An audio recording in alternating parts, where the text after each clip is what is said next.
Hello दोस्तों, कैसे आप लोग। मैं ऐसे बैठी थी अभी, तो मैं सोच रही थी कि ईश्वर जो करता है वो अच्छा करता है, ये सब मानते हैं। और जो भी होता है वो ईश्वर की मर्ज़ी से ही होता है, ये भी लोग मानते हैं। बिल्कुल सही है। तो जब ये बात बिल्कुल सही है कि ईश्वर की मर्ज़ी के बिना पत्ता भी नहीं हिलता है, तो फिर इंसान दो सोच कैसे रख सकता है। अगर कुछ अच्छा हो जाए तो ईश्वर की मर्जी है। बच्चा तरक्की कर रहा है, भगवान ने मकान दे दिया, गाड़ी दे दी, जॉब दे दिया, बहुत अच्छा, सब ईश्वर की मर्जी है। अगर वही बच्चा कोई गलती कर दे, कोई मिस्टेक कर दे, तो सबसे पहले ये कहा जाता है कि तुम्हें ऐसा नहीं करना चाहिए था, तुमने क्यों किया। तो क्या तब ईश्वर नहीं था? अच्छा करने के टाइम अगर ईश्वर था, अगर हर काम के लिए ईश्वर को तक बोला जाता है कि भगवान की मर्ज़ी से सब अच्छा हो गया, तो अगर लाइफ में कुछ बुरा हुआ है या किसी ने कुछ बुरा किया है, तो वो कैसे उसने खुद कर लिया? उसको भी तो ईश्वर ने ही किया होगा। फिर आदमी उस पर रिएक्ट करना शुरू कर देता है, आपको सज़ा सुना देगा, आपको गलत बातें बोलेगा, आपको जो नहीं कहना चाहिए वो भी कहेगा, जो कहने लायक है वो भी कहेगा, और जो कुछ भी नहीं है आपके सामने वो भी आपको चार बातें सुना जाएगा कि तुमने गलत किया। क्यों भाई हमने गलत किया? क्यों गलत किया? ईश्वर ने किया ना, बोलो ना, मानो ना उस चीज़ के लिए, बोलो थैंक यू कि हाँ जो भी हुआ ईश्वर ने किया, सब ईश्वर की मर्ज़ी है।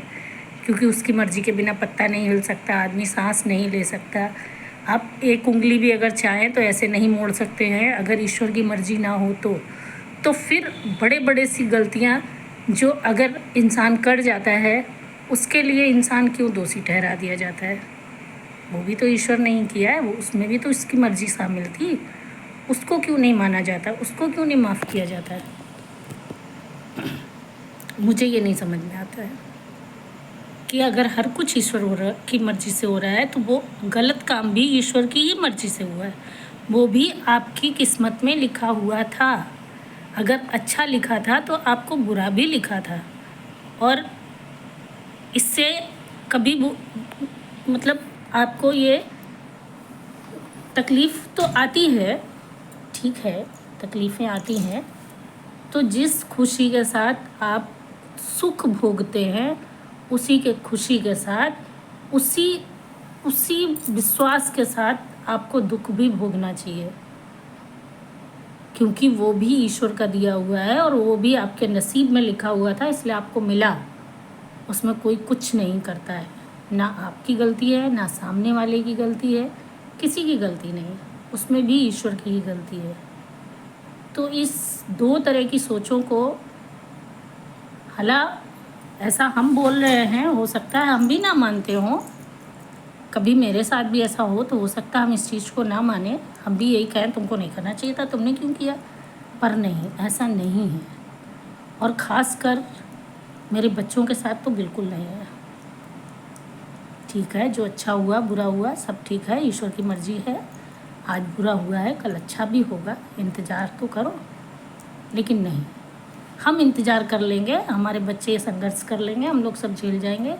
लेकिन लोगों को बड़ी तकलीफ़ होती है, लोग बहुत बोलते हैं।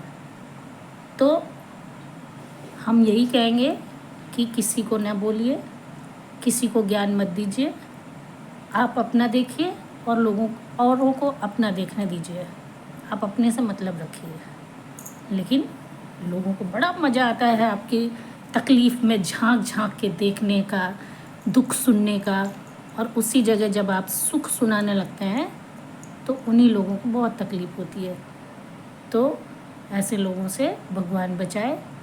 मैं कहाँ तक सही हूँ मुझे नहीं मालूम, लेकिन मेरा एक ही मानना है कि अगर दुख ईश्वर का दिया हुआ है तो सुख भी ईश्वर के दिया है, तो उन दोनों चीज़ों को उसी मन से स्वीकार करना चाहिए। हाँ, तकलीफ़ होती है, लेकिन समय के साथ साथ सारी चीज़ें अपनी पटरी पे आ ही जाती हैं, और इसका मैं सबूत हूँ।